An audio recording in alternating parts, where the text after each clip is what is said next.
অমলকান্তি আমার বন্ধু। স্কুলে আমরা একসঙ্গে পড়তাম। রোজ দেরি করে ক্লাসে আসতো, পড়া পারতো না।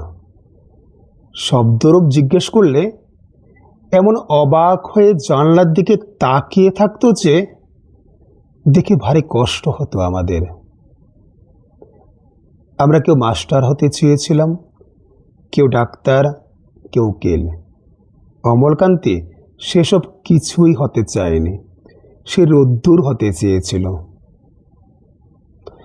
ক্ষান্ত বর্ষণ, কাকডাকা বিকেলের সেই লাজুক রোদ্দুর, জাম আর জামরুলের পাতায় যা নাকি অল্প একটু হাসির মতন লেগে থাকে। আমরা কেউ মাস্টার হয়েছি, কেউ ডাক্তার, কেউ উকিল। অমলকান্তি রোদ্দুর হতে পারেনি।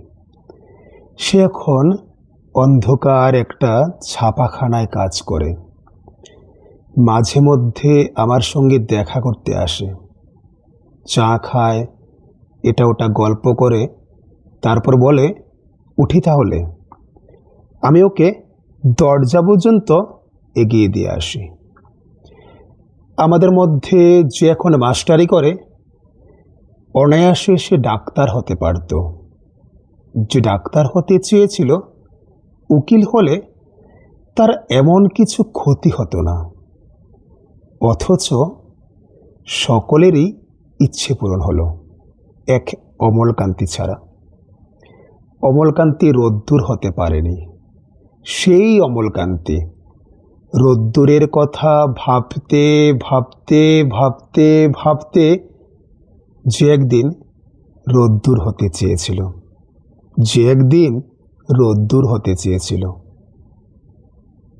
কবিতা অমলকান্তি, লিখেছেন কবি নীরেন্দ্রনাথ চক্রবর্তী, আর আমি রূপঙ্কর। ধন্যবাদ সকলকে। ভালো থাকুন, সুস্থ থাকুন।